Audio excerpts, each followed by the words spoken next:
ဒီနေ့တင်ဆက်ပေးသွားမယ့်သတင်းကတော့ AOD တိုင်းတာပေါင်းမြို့နယ်မှာအကြမ်းဖက်စစ်ကောင်စီတပ်နဲ့ Araka တပ်တော် AA ဦးဆောင်တဲ့မဟာမိတ်တပ်ဖွဲ့တွေကြားထိတွေ့တိုက်ပွဲဖြစ်ပွားခဲ့ပြီးကြမ်းဖက်စစ်ကောင်စီဘက်မှအရာရှိအပါအဝင်ကြမ်းဖက်စစ်ကောင်စီတပ်သားအများအပြားထိခိုက်ဒေဆုံးသွားတယ်ဆိုတဲ့သတင်းကိုတင်ဆက်ပေးသွားချင်ပါတယ်ခင်ဗျာ။ AOD တိုင်းတာပေါင်းမြို့နယ်မှာအကြမ်းဖက်စစ်ကောင်စီစစ်တပ်နဲ့ Araka တပ်တော် AA ဦးဆောင်တဲ့မဟာမိတ်တပ်ဖွဲ့တွေကြားနှစ်ဖက်ထိတွေ့တိုက်ပွဲဖြစ်ပွားခဲ့ပြီးအကြမ်းဖက်စစ်ကောင်စီဘက်မှအရာရှိအပါအဝင်စစ်ကောင်စီတပ်သားအများအပြားထိခိုက်ဒေဆုံးမှုရှိနေတယ်လို့တော်လှန်ရေးနဲ့နှိစက်တဲ့စစ်ရေးသတင်းရင်းမြစ်ထံမှသိရပါတယ်။ရခိုင်ပြည်နယ်ဂွမြို့နယ်ထိစပ်နေတဲ့ AOD တိုင်းတာပေါင်းမြို့နယ်ကတာပေါင်းလေးကြားကောင်းကင်းမွန်ကျော်သစ်ဝန်းလူစတဲ့နေရာများမှာအကြမ်းဖက်စစ်ကောင်စီနဲ့ Araka တပ်တော် AA ဦးဆောင်တဲ့မဟာမိတ်တပ်ဖွဲ့တွေကြားမကြာခဏဆိုတော့နှစ်ဖက်ထိတွေ့တိုက်ပွဲဖြစ်ပေါ်ခဲ့ပြီးဇန်နဝါရီ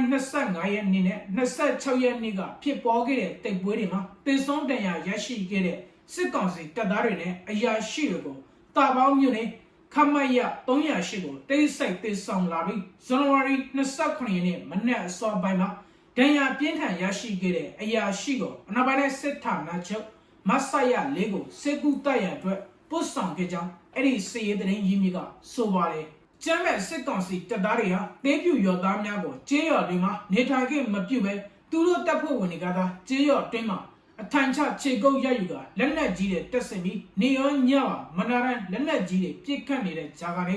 အာရခတပ်တော် A နဲ့မဟာမိတ်ပူးပေါင်းတပ်ဖွဲ့တွေကဇန်နဝါရီ29ရက်နေ့ညနေပိုင်းမှာအကြမ်းဖက်စစ်ကောင်စီရဲ့ကကင်းစကန်တစ်ခုကိုထပ်မံသိမ်းပိုက်ရရှိခဲ့ကြောင်းသိရပါတယ်။ကျမ်းမဲ့စစ်ကောင်စီတပ်ဖွဲ့တွေဟာရခိုင်ပြည်နယ်ဂွမြို့ကိုဥတီပြီးစစ်ကြောင်းထိုးနေဖို့လေကြောင်းနဲ့ရေကြောင်းနှစ်ခုစလုံးကနေရပ်ဘက်ပြည်သူကျေးရွာများကိုဥတီတိုက်ခဲ့ပြီးမြေပြင်ရတဲ့ဆင့်ဝင်ရောက်ဖို့ကြိုးစားနေခဲ့တာနှစ်ချီလာခဲ့ပြီဖြစ်ပါတယ်။ဒါပေမဲ့လည်းကျမ်းမဲ့စစ်ကောင်စီဟာတာပေါင်းမြို့နယ်နဲ့ရွှေတောင်ရံမြို့နယ်အတွင်းမှာအာရခတပ်တော် A နဲ့မဟာမိတ်ပူးပေါင်းတပ်ဖွဲ့တွေရဲ့ဂျားဖြတ်တိုက်ခိုက်ခြင်းကိုခံနေရပြီးလက်ရှိမှာကျမ်းဘက်စစ်ကောင်စီကတိုက်ပွဲဖြစ်ပွားရနေရာများကိုစစ်အင်အားများပို့ဆောင်ပြီးခမရ308မှလက်နက်ကြီးများပစ်ကူပေးနေကတေးပြူကျေးရောမယန်းချင်းဖိုးချောင်းကျေးရောတွေမှာလည်းစစ်အင်အားတိုးချစ်နေကြောင်းသိရပါတယ်။ကျမ်းဘက်စစ်တဲ့ဟာစစ်မြေပြင်မှာစစ်ရေးအရရှုံးနိမ့်မှုရှိတာတိုင်းစစ်သားမပီသားဆိုစစ်ရေးနဲ့မတက်ဆိုင်တဲ့အယက်သားပြည်သူလူထုကို